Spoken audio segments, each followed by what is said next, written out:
Mindset में ये चीज़ें रखना ज़्यादा ज़रूरी है कि हम अगर स्टॉक मार्केट में आ रहे हैं या फिर कोई भी इंसान स्टॉक मार्केट में इन्वेस्ट करने के लिए आ रहा है तो वो शॉर्ट टर्म के लिए नहीं आ रहा है, वो हमेशा लॉन्ग टर्म के लिए ही आ रहा है। तो जब वो लॉन्ग टर्म एस्पेक्ट से स्टॉक मार्केट में एंटर होगा तभी उसके लिए स्टॉक मार्केट एक तरीका है पैसा कमाने का, ज़्यादा फ्रूटफुल होगा। राइट।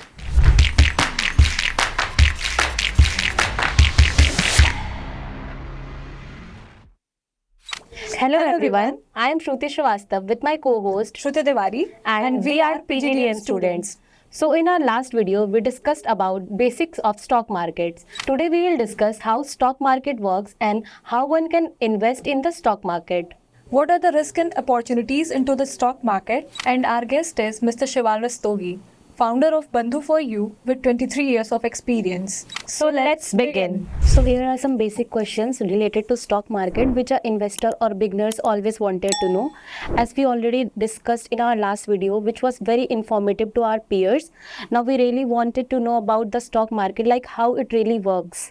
ओके, सो स्टॉक मार्केट का जैसे कि आप लोगों को मैंने पहले बताया था कि स्टॉक मार्केट क्या करता है, एक एग्रीगेटर होता है बायर और सेलर के बीच में, ठीक है।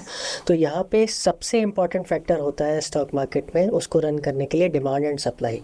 अगर किसी स्टॉक में किसी भी पर्टिकुलर सेक्टर में बूम आ रहा है, ठीक है, वहाँ पे सेल्स ग्रोथ हो रही है, वहाँ पे बिजनेस आ रहा है ऑल ओवर इंडिया से या इंडिया के बाहर से, तो क्या होगा कि वहाँ पे जो स्टॉक्स होंगे उनके स्टॉक्स में डिमांड्स बढ़ जाएगी।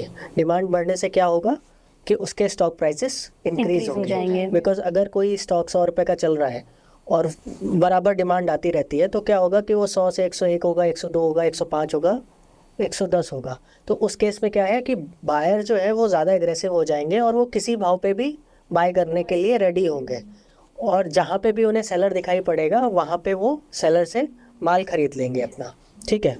तो उस कंडीशन में क्या होगा कि बाज़ार तेज़ होगा।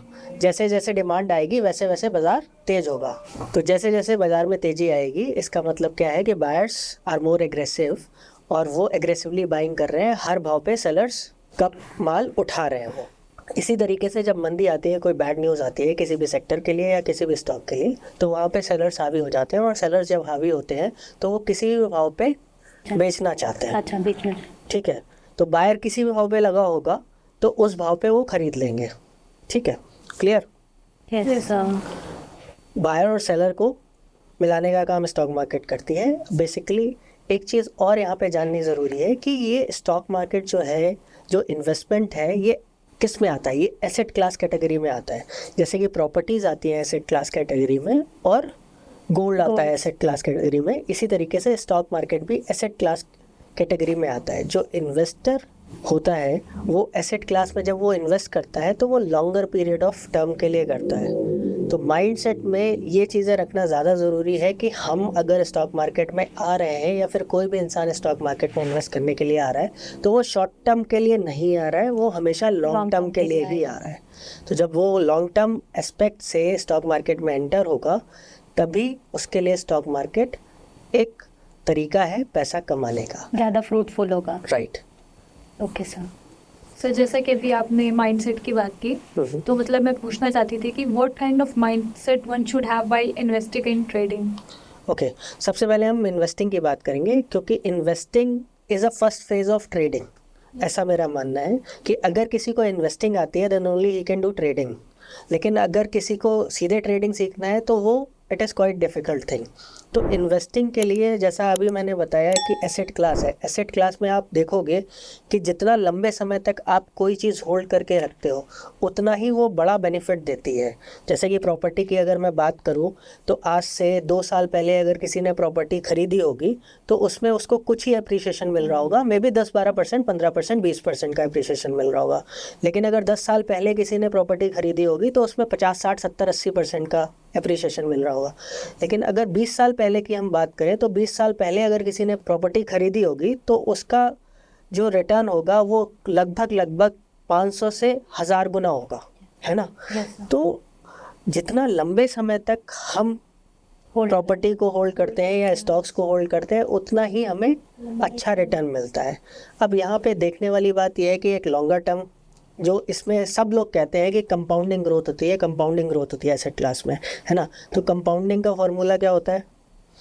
A equals to P 1+R upon 100 की पावर n। तो n पावर में है, हमें पावर को ध्यान रखना है। तो अगर हम पावर को ध्यान रखेंगे तो पावर हमें क्या बता रही है? टाइम, है ना। तो टाइम क्या है कि जितना लंबे समय तक आप इन्वेस्टेड रहोगे उतना ही बड़ा रिटर्न आपको दिखाई पड़ेगा, ठीक है। स्टॉक मार्केट में ऐसे कई एग्जांपल मैं आपको दे सकता हूँ जो कि 15-20 सालों में ऐसे ड्रास्टिक रिटर्न्स दिए हैं उन्होंने कि आप 100 टाइम्स हुए हैं। जैसे कि मारुति ही मैंने खुद ने 125 रुपये में इन्वेस्ट किया था जब IPO आया था 2003 में, और आज के डेट में 12,500 से भी ऊपर का रेट चल रहा है। तो आप ये समझ लीजिए कि वो जो पैसा है वो 100 टाइम्स बढ़ चुका है मात्र 21 सालों में। जितना लॉन्ग पीरियड के लिए हम करेंगे उतना हमें हायर रिटर्न्स मिलेंगे। तो ये तो बात हो गई इन्वेस्टमेंट माइंडसेट की कि उसे लंबे समय तक टिकना है और स्टॉक स्पेसिफिक में जाना है जितनी उसकी नॉलेज है। अगर उसकी नॉलेज नहीं है तो किसी ना किसी फाइनेंशियल एडवाइज़र की हेल्प से स्टॉक में इन्वेस्टिंग करना है, क्योंकि जो बेसिक पैरामीटर्स होते हैं वो एक इन्वेस्टर जान सकता है अपनी नॉलेज के लिए, बट जो अंदर की चीज़ें हैं वो एक फाइनेंशियल एडवाइज़र या कोई प्रोफेशनल ही बता सकता है उसको, ठीक है। तो इन्वेस्टिंग करें, लॉन्ग टर्म के लिए करें, इस माइंडसेट से करें कि लंबे समय के लिए पैसा लगाना है। ये नहीं करना है कि आज डाला और कल मेरा पैसा मुझे वापस मिल जाए, ऐसा कुछ भी नहीं होने वाला, कोई लॉटरी नहीं लगने वाली। तो यहाँ पे आपको इन्वेस्ट करना है लॉन्ग टर्म के लिए और किसी भी प्रोफेशनल की आप हेल्प ले सकते हैं उसमें। तो ये तो इन्वेस्टिंग का तरीका हो गया। Trading is a process. Trading में क्या है कि जब आपको एक्सपीरियंस हो जाता है 1-2 साल 3 साल, आपने मार्केट के सीजन्स देख लिए। सीजन्स का मतलब है कि इसमें तेज़ी भी आती है, इसमें मंदा भी आता है, इसमें साइडवेज भी चलता है, ठीक है, इसमें कंसोलिडेशन भी चलता है। तो बहुत सारे फेजेस होते हैं मार्केट में, ठीक है। मार्केट वोलेटाइल रहती है, कभी डल रहती है, कभी कोई एक्साइटमेंट नहीं होता, कभी इतना ज़्यादा ओवर एक्साइटमेंट होता है ना। तो ये सारी चीज़ें जब 1-2 साल में इंसान इनको समझ लेता है उसके बाद में ट्रेडिंग में जाना चाहिए। ट्रेडिंग इज़ लाइक कि आज हमने जो चीज़ खरीदी है उसको हमें जल्दी से जल्दी बेचना है, ठीक है।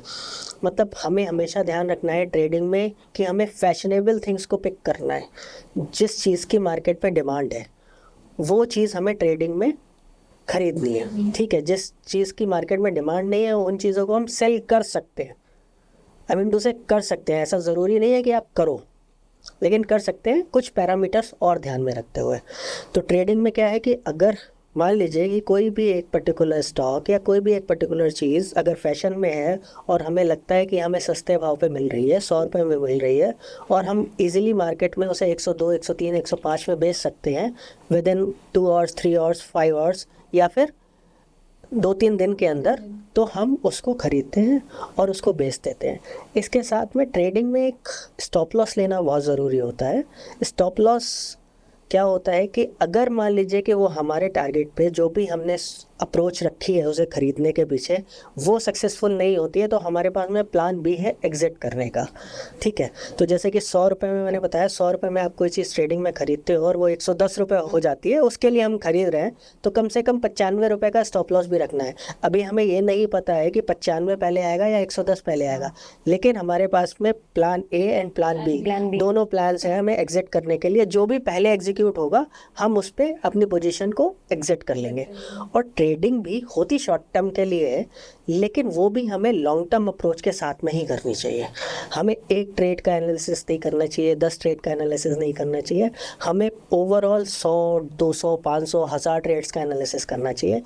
तब वी केम टू नो कि हाँ भाई हम लोग सही ट्रेडिंग कर पा रहे हैं या नहीं कर पा रहे हैं, और उस पर क्या क्या ग्लिचेस है उसको टाइम ऑन टाइम बेसिस पे हमें डिस्कस करके हमें उस पर एग्जीक्यूशन करना चाहिए। और जब हम एग्जीक्यूशन करेंगे तब हमें पता चलेगा कि हम क्या क्या गलतियां कर रहे थे और उनको हमें कंटिन्यूसली नहीं दोहराना है। Sir, as you talked about financial adviser, आप भी एक फाइनेंशियल एडवाइज़र हो, तो जो लोगों को जनरल फाइनेंशियल प्रॉब्लम होता है वो आप कैसे रिजॉल्व करते हो?